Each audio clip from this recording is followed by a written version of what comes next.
The frozen ground crunched beneath Oberleutnant Werner Kleinschmidt's boots as he stood paralyzed at the edge of the American prisoner of war camp near Cherbourg on December 18, 1944. His hands trembled not from the bitter cold that swept across the Normandy coast, but from what lay before his eyes. As a captured officer of the 20th Panzer Division, he had expected deprivation, humiliation, and meager rations, the standard fate of prisoners as he had been taught. What Kleinschmidt saw instead defied 12 years of careful indoctrination under the Reich's propaganda ministry. Before him stretched a sea of American military vehicles, not dozens, not hundreds, but thousands upon thousands of jeeps, trucks, tanks, and artillery pieces stretching beyond his field of vision. Many appeared brand new, their olive drab paint still gleaming in the weak winter sunlight. Others, showing only minor damage, sat waiting for repairs that would come with astonishing speed. Impossible, he whispered to himself, his breath forming, clouds in the frigid air. This cannot be real. A young American sergeant named James Keller noticed Kleinschmidt's stunned expression and approached with a cigarette extended as an offering. First time seeing our motor pool? Keller asked in broken German. When Kleinschmidt nodded silently, Keller laughed. That's nothing. This is just one depot. We've got 20 more like this just in Normandy.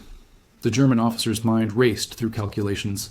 The Reich's propaganda minister Joseph Goebbels had specifically ridiculed American claims of producing 50,000 tanks as pure fantasy, a mathematical and industrial impossibility that revealed the desperate lies of a decadent, failing democracy. Yet here, in just one collection point in one small corner of the war, the evidence suggested a production capacity that dwarfed Germany's most optimistic estimates. What Kleinschmidt didn't know, couldn't comprehend in that frozen moment of realization, was that America would ultimately produce not 50,000, but more than 100,000 tanks during the war, more than twice what Goebbels had deemed impossible. The numbers revealed a truth no propaganda could hide. The war had been lost long before the first shot was fired, not on the battlefields of Europe, but on the assembly lines of Detroit, Pittsburgh, and countless American industrial cities whose names Kleinschmidt would never know. The seeds of this industrial mismatch had been planted decades earlier, though few in the German High Command fully appreciated the implications until far too late. Throughout the 1930s, as the Nazi Party consolidated power and rebuilt Germany's military might, Goebbels' propaganda ministry painted a very specific portrait of the United States for German consumption. America was depicted as a land of contradictions, obscene wealth alongside grinding poverty, technical innovation hamstrung by racial division, and industrial potential paralyzed by democratic inefficiency. The Americans, according to Nazi propaganda, were a soft people, made weak by luxury and incapable of the disciplined sacrifice necessary for total war. This narrative found eager believers within Hitler's inner circle, where ideological certainty often trumped objective assessment. In a famous speech delivered to party officials in Berlin on February 3, 1942, Goebbels specifically mocked President Roosevelt's announcement of plans to build 50,000 tanks and 100,000 aircraft. The Americans are good at producing automobiles and refrigerators, Goebbels declared to appreciative laughter, but we Germans are a people of warriors and engineers. Their production boasts are nothing more than the desperate arithmetic of a failing plutocracy. Hitler himself echoed this sentiment in private meetings with his generals, expressing contempt for American industrial capacity. They will never match German quality with their assembly line mentality, the Führer reportedly told Albert Speer in the summer of 1942. Their tanks will be like their Hollywood films, showy, without substance, and ultimately useless. The contempt was not merely rhetorical, but reflected in strategic planning. When Admiral Karl Donitz presented his Atlantic submarine warfare strategy, he asserted confidently that American shipbuilding could never replace tonnage faster than German U-boats could sink it. The Reich's economic planners calculated that American industry would require 18 to 24 months to convert fully to war production, by which time, they believed, Germany would have secured the European continent and negotiated peace from a position of strength. These assessments seemed reasonable given the information available to German intelligence at the time. In 1940, the entire United States Army possessed fewer tanks than a single German panzer division. American military expenditure had languished during the Depression years, and isolationist sentiment remained strong among the American public. The Pearl Harbor attack in December 1941 had certainly awakened the American industrial giant, but German leadership remained convinced that democracy's inherent inefficiencies would prevent effective mobilization. They could not have been more catastrophically wrong. What the Germans failed to understand What they could not comprehend through the distorting lens of their own ideology was that American industrial capacity in peacetime operated at merely a fraction of its potential. The Great Depression had left significant productive capacity idle, not destroyed it. American factories had not disappeared. They simply waited for demand to return. When war provided that demand, the response was unlike anything the world had ever seen. By January 1942, as Goebbels publicly ridiculed Roosevelt's production goals, American factories were already exceeding German predictions. Ford's massive Willow Run plant in Michigan, purpose-built for wartime production, was under construction. A facility so vast that a complete B-24 Liberator bomber would eventually roll off its assembly line every 63 minutes. General Motors, Chrysler, and hundreds of smaller manufacturers were converting to military production with astonishing speed, leveraging mass production techniques that German industry, with its emphasis on craftsmanship and specialized production, struggled to match. The contrast in industrial philosophy proved decisive. German tanks, like the vaunted Tiger, were engineering masterpieces, complex, precision-machined, and formidable on the battlefield, but they required approximately 300,000 labor hours to produce. American Sherman tanks, while technically inferior in some respects, could be manufactured in under 50,000 labor hours. For every Tiger that Germany painstakingly crafted, America could produce 6 Shermans. This disparity extended far beyond tanks. By 1943, American factories were producing a new merchant ship every day. Giant Liberty ships constructed in as little as 4 days, a speed that German naval experts had dismissed as physically impossible. Aircraft production, which Goebbels had specifically mocked, reached nearly 100,000 planes in 1944 alone. American factories produced more aircraft in that single year than the Luftwaffe acquired during the entire war. It was into this tsunami of American productive might that captured German soldiers like Oberleutnant Kleinschmidt now found themselves plunged, their worldview crumbling with each new revelation. Kleinschmidt's journey of discovery continued. The following morning, when he and 38 other German officers were loaded onto American trucks for transport to a larger prisoner of war processing facility inland, the convoy of 10 vehicles set out at dawn, each truck carrying only 4 or 5 prisoners despite having capacity for 20 or more.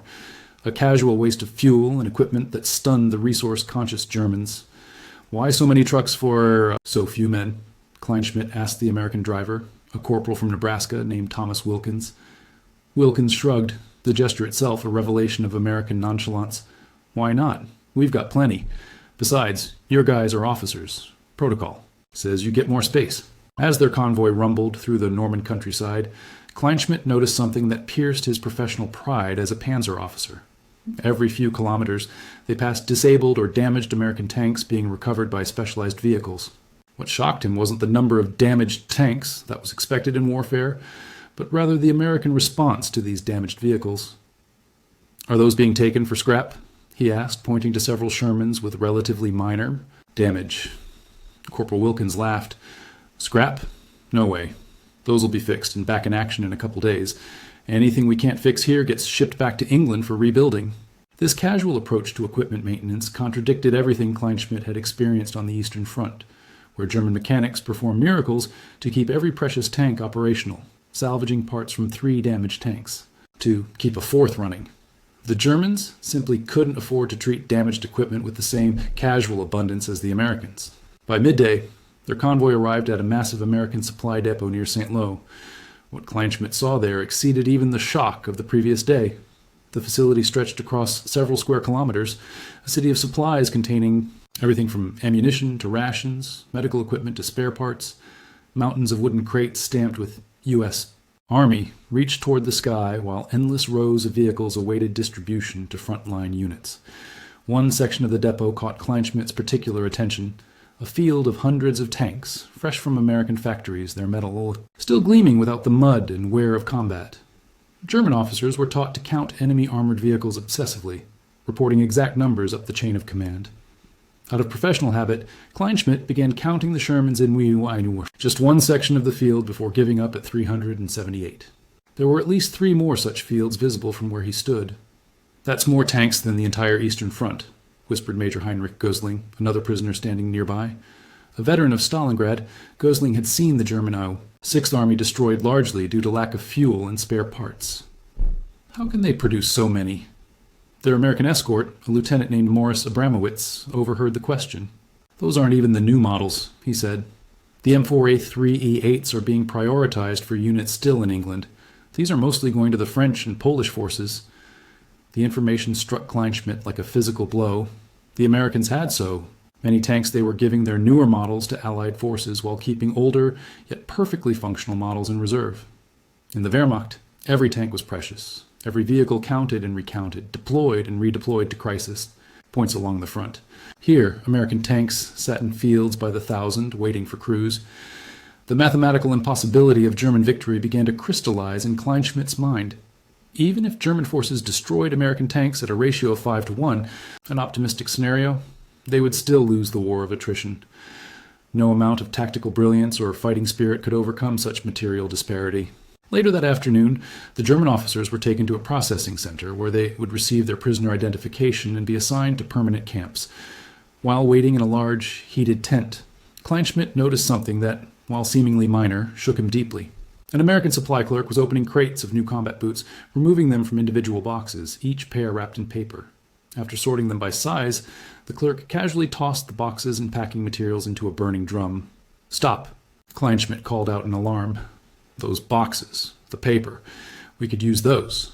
The clerk looked confused. "Use them for what?" For kindling? For writing? For insulation in boots?" Kleinschmidt stammered, thinking of the desperate material shortages in Germany where every scrap was salvaged. The American shrugged.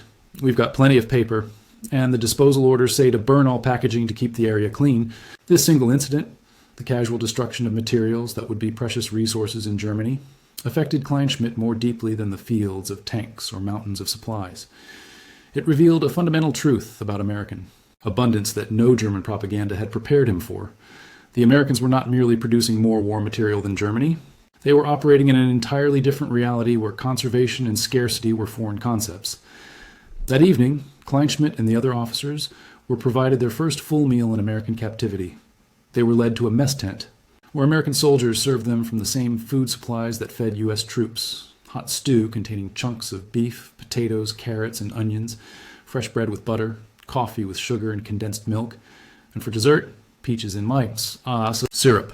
The portion sizes shocked the Germans, who had been surviving on increasingly meager rations as the war progressed. "Is this special treatment?" Major Gosling asked the American mess sergeant. "To impress us?" The sergeant, a heavy-set man from Ohio, Philadelphia, named Frank Rizzo, seemed genuinely confused by the question. "Special? Nah, this is Tuesday's menu. Nothing special about it. Same chow our boys get." Kleinschmidt couldn't finish his portion, his stomach having contracted from months of rationed eating on the front lines. He watched in astonishment as American soldiers at nearby tables left food uneaten on their trays, scraping perfectly, good sustenance into garbage cans without a second thought. That night, in the prisoner barracks, the German officers spoke in hushed tones about what they had witnessed. The conversation was not merely about material abundance, but about its implications for the war and the lies they had been told. "If this is how they supply just one small section of their army," whispered Captain Friedrich Weller, an artillery officer, "then everything we've been told about American weakness is false." "Perhaps this is an elaborate deception," suggested Lieutenant Otto Brenner, still clinging to his indoctrination. "A Potemkin village to demoralize us." Major Gosling shook his head slowly. "No one could fabricate this scale of deception. What we've seen today is but a fraction of their true capacity." After a long silence, he added words that many thought, but few dared speak. "The war is lost. Has been for some time." This realization, the mathematical certainty of defeat, was spreading through the German officer corps with each new group of prisoners exposed to American industrial might. It was a psychological transformation that would accelerate in the coming months as more Germans encountered the overwhelming evidence firsthand. The next phase of Kleinschmidt's journey came 3 days later when he and approximately 200 other German prisoners were transported to a permanent POW camp in Maryland, USA. The journey itself became a continuing revelation of American abundance. They were moved by truck to a channel port, then loaded onto a Liberty ship converted for prisoner transport. Even this vessel, mass-produced in American shipyards, represented industrial capacity beyond Germany's comprehension. During the 8-day Atlantic crossing, the Germans learned that this single ship was one of over 2,000 such vessels built since 1941, a number that seemed like fantasy to naval officers familiar with the painstaking efforts required for German shipbuilding. Upon reaching American shores at Norfolk, Virginia, the prisoners were transferred to a train for the journey inland.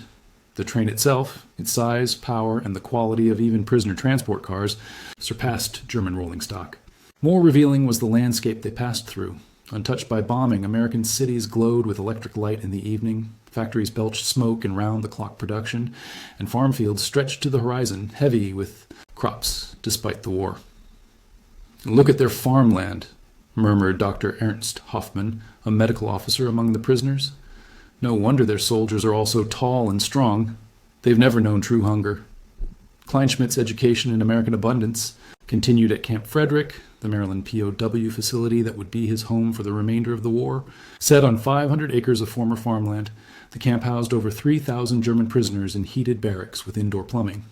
Accommodations superior to what many had known in military service, and certainly better than the bombed-out cities many had left behind in Germany. The most profound shock came in the camp's routine. Under the Geneva Convention, captured officers could not be forced to work, but enlisted men were assigned to agricultural labor, factory work, or camp maintenance. These assignments revealed new dimensions of American productive capacity. Oberleutnant Kleinschmidt, while exempt from work requirements, often accompanied groups of enlisted men as a translator and observer, witnessing firsthand the American industrial system. On February 12, 1945, Kleinschmidt accompanied 30 German enlisted men to a nearby canning facility where they would sort and pack vegetables. The facility, just one of hundreds across the country, processed more food in a day than some German factories produced in a month. The mechanization astonished the prisoners. Conveyor systems, automatic washing stations, and high-speed canning lines operated with minimal human intervention. "How many of these factories exist in America?" Kleinschmidt asked the plant manager, a civilian named Howard Benson. "Just in Maryland, probably 40 or 50 operations this size," Benson replied. "Nationwide, hundreds, and most are running double shifts for the war effort." One revelation followed another. In March, Kleinschmidt and several other officers were permitted to visit a nearby Bethlehem steel plant where German enlisted prisoners had been put to work in non-sensitive areas. The scale of the operation defied comprehension, a single American steel facility producing more monthly tonnage than entire German industrial regions. The plant operated 24 hours a day, 7 days a week, its blast furnaces never cooling, its rolling mills never silent. The plant manager, an engineer named Robert Morrison, explained that this was just one of dozens of comparable facilities across America. "Before the war, we were operating at maybe 30% capacity," Morrison told the German officers. "Now we're at 120%, and we're still building new production lines." Kleinschmidt struggled to translate this information for his fellow officers, not because of language difficulties, but because the scale described was so far beyond their frame of reference. In Germany, factories strained at maximum capacity, yet produced fractions of their American counterparts. German industry was efficient, precise, and technically advanced, but America's industrial base was vast beyond German comprehension, its productive capacity seemingly limitless. The psychological impact of this reality grew more profound as the months passed. German prisoners arrived at the camp malnourished, often wounded, and deeply indoctrinated with Nazi ideology. Within 6 months, most had gained weight, recovered their health, and begun questioning everything they had been taught about American weakness and inefficiency. This transformation is best illustrated through the personal correspondence that prisoners were allowed to send home under censorship rules. In his first letter home to his wife in Dresden, dated January 20th, 1945, Kleinschmidt wrote carefully, "My dearest Elsa, I am safe and treated correctly according to the Geneva Convention. The Americans provide adequate rations and medical care. Conditions are bearable, and I pray you and the children remain safe from the bombing. Have faith that Germany will prevail despite temporary setbacks." By April, with growing awareness of American productive capacity and increasingly grim news from the German front, his letters changed substantially. "My dearest Elsa, I continue to pray for your safety. The Americans treat us well, better than I could have imagined. We receive the same rations as their own soldiers, with meat daily and fresh fruit. I have gained back the weight lost at Cherbourg. The abundance here is difficult to describe. A single factory near our camp produces more in a day than Dressler Works produced in a month, and there are hundreds such factories across this vast country. I now understand things I cannot write about, but know that my devotion to you and the children remains my only concern." This shift in perspective was occurring not just in Camp Frederick, but in POW facilities across the United States, where over 371,000 German prisoners were ultimately held. These men, particularly officers with technical or industrial backgrounds, were experiencing a profound cognitive dissonance. The reality they observed daily contradicted everything they had been taught about America, its people, and its productive capacity. At Camp Frederick, a hierarchy of belief emerged among the prisoners. The most dedicated Nazis clung desperately to their indoctrination, dismissing what they saw as elaborate deception. Others accepted the evidence of their eyes, but rationalized it, American quantity versus German quality, material wealth versus spiritual strength.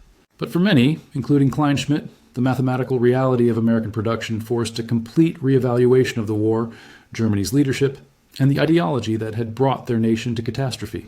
This reassessment accelerated dramatically in late April 1945, when camp authorities began showing newsreel footage of liberated concentration camps. For many prisoners, this evidence of Nazi atrocities completed the destruction of their ideological framework.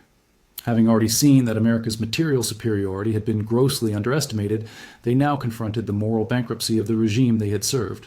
The transformation of these prisoners extended beyond material comparisons into realms of governance, individual liberty, and economic systems. German officers, raised in a tradition that equated democracy with weakness and inefficiency, found themselves confronted with evidence that democratic capitalism had produced the most formidable war machine in history. Sergeant Karl Müller, a mechanic from the 10th Panzer Division, expressed this realization succinctly in a conversation with Kleinschmidt. In Germany, we were told the assembly line makes inferior products and breaks the worker spirit. But I've worked in their factories for months now. The workers own automobiles built on these same assembly lines. They work 8 hours, not 12. Their homes have electric refrigerators. What else were we told that wasn't true? By the summer of 1945, with Germany's surrender now a reality, the camp authorities implemented a re-education program for prisoners, many of whom would soon be repatriated. Unlike clumsy propaganda efforts, this program succeeded largely because it built upon the observable reality prisoners had already witnessed. When lectures described American industrial capacity, prisoners had already seen it firsthand. When discussions addressed democratic institutions, prisoners had already observed their functioning in the camp administration and surrounding communities. Kleinschmidt participated actively in these discussions, his technical background and growing English proficiency making him a bridge between American instructors and German prisoners. In a discussion group on May 27, 1945, he articulated what many had come to understand. The greatest weapon America deployed against Germany was not the atomic bomb, or the strategic bomber, or even the Sherman tank. It was the assembly line. While we built artisanal weapons in limited numbers, they built standardized weapons in unlimited quantities. Our leadership dismissed American productive capacity because it contradicted our ideology. Reality does not care about ideology. This growing awareness spread through letters, conversations, and eventually through the return of prisoners to Germany after the war. As restrictions on correspondence eased following Germany's surrender, Kleinschmidt wrote more openly to his family, who had survived the bombing of Dresden and now faced life in a shattered nation. When we rebuild Germany, we must understand what truly happened in this war. We were not defeated primarily by American courage or tactics or even technology, though these played their part. We were defeated by American factories, by a production capacity we were told could not exist in a democratic society. The Americans could afford to lose 10 tanks for every one of ours because they could replace them all within hours. Remember this truth when those who led us to disaster speak again of German superiority and American decadence. The American authorities recognized the potential value of prisoners like Kleinschmidt, who had undergone this transformation.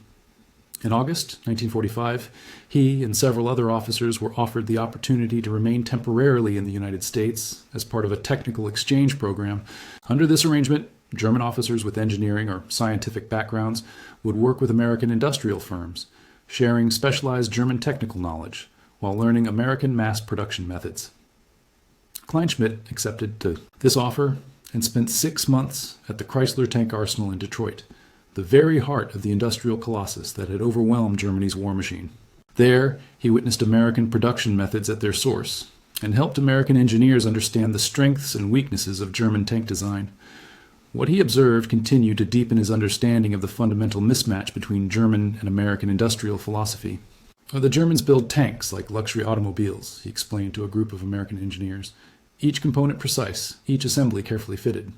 You build tanks like American automobiles, standardized parts, interchangeable. Components, sacrificing some precision for massive volume. Our Tigers could defeat your Shermans 1 against 1, or even 1 against 5, but you never fought 1 against 5. You fought 10 against 1, and when those 10 were destroyed, you had another 50 waiting. By the time Kleinschmidt returned to Germany in March 1946, he had undergone a complete transformation in his understanding of industrial production, democratic governance, and Germany's path forward. He was not alone. Thousands of former officers and hundreds of thousands of enlisted men returned to Germany with similar experiences, their perspectives forever altered by direct exposure to American abundance. This transformation would play a crucial role in Germany's post-war reconstruction and economic miracle. Many returning prisoners, including Kleinschmidt, brought back not only new technical knowledge, but a fundamentally different understanding of industrial organization. They became advocates for adopting American production methods, standardization practices, and management techniques. When Ludwig Erhard implemented his currency reform and economic liberalization in 1948, setting the stage for Germany's economic recovery, many former POWs were uniquely positioned to understand and capitalize on these changes. Kleinschmidt himself joined Volkswagen in 1949, where his experience with American mass production proved invaluable, as the company adopted assembly line techniques to produce the people's car in volumes previously unimaginable in German industry. The Volkswagen Beetle, designed under the Nazi regime but manufactured in democratic West Germany using production methods its engineers learned in American captivity, became an international symbol of German economic rebirth. This transfer of knowledge extended far beyond automobile manufacturing. Former prisoners who had worked in American food processing facilities revolutionized German agriculture and food distribution. Those exposed to American retail systems transformed German consumer culture. The American PX stores that had so astonished German prisoners became models for self-service supermarkets that would spread across reconstructed Europe. Perhaps most significantly, the experience of American abundance helped inoculate many Germans against the resurgence of extremist ideology. Men who had seen firsthand the failure of fascist economics and the productive power of democratic capitalism became natural defenders of West Germany's new democratic institutions. Their personal testimony: I saw America's factories, I worked in their systems, I witnessed their productive capacity, carried weight in a society rebuilding from ideological catastrophe. Werner Kleinschmidt documented his journey in a memoir published in 1962, titled What I Saw in America. The book became influential among German industrialists and policymakers guiding the country's economic development. In its conclusion, he reflected on the irony that had shaped his life and his nation's history. Joseph Goebbels ridiculed the American plan to build 50,000 tanks. America built more than 100,000. Goebbels claimed that democracy would prevent effective industrial mobilization. American democracy created the greatest industrial mobilization in human history. Goebbels promised that German spiritual strength would triumph over American material wealth. Instead, American material abundance revealed the spiritual poverty of the ideology we had embraced. The final irony is this: through defeat, Germany learned the secrets of true industrial strength. Through captivity, thousands of Germans discovered the productive power of freedom. And through exposure to American abundance, we began to rebuild a Germany that could one day achieve its own economic miracle, not through conquest and subjugation, but through the very democratic capitalism our former leaders had taught us to despise. What I saw in America was not simply material wealth, but a system capable of generating abundance beyond our comprehension. The true American secret weapon was not any particular tank or plane or bomb. It was the ability to build those weapons in quantities that rendered German quality advantages irrelevant. Quality matters little when you're outnumbered 100-1. When Goebbels mocked Roosevelt's production targets, he revealed not American weakness, but his own fundamental misunderstanding of what a free society could accomplish when fully mobilized. This misunderstanding cost Germany the war before the first shot was fired. The mathematics of defeat were written not on the battlefields of Europe, but on the assembly lines of Detroit, the shipyards of California, and the aircraft factories of Seattle.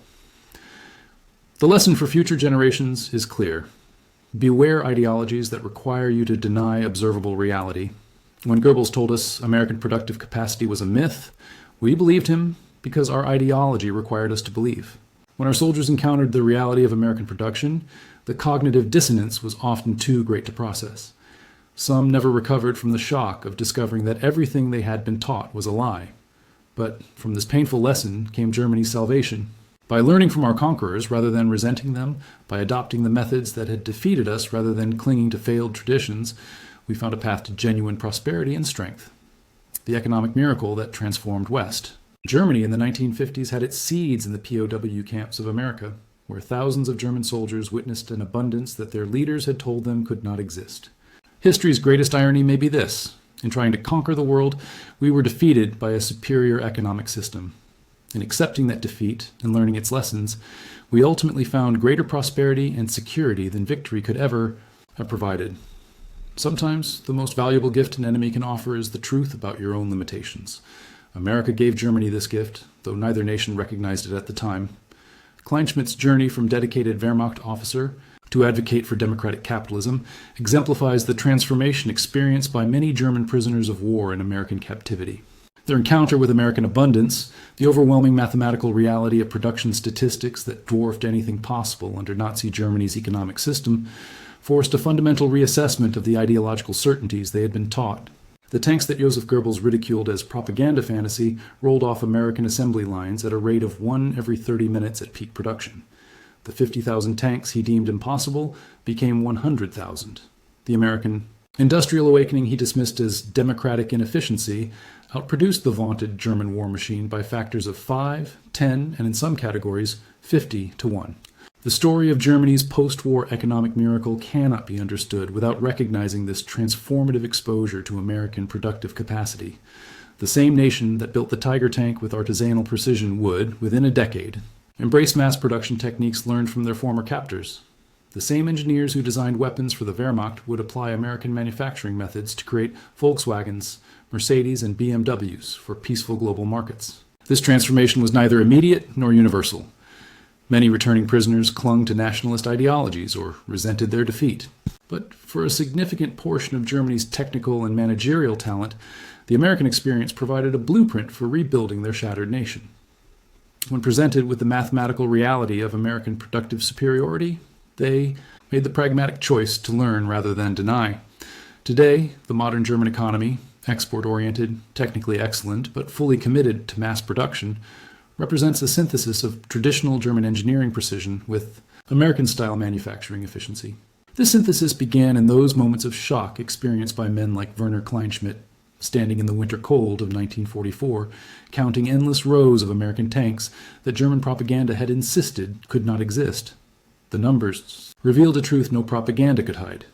The war had been lost long before the first shot was fired, not on the battlefields of Europe, but on the assembly lines of America.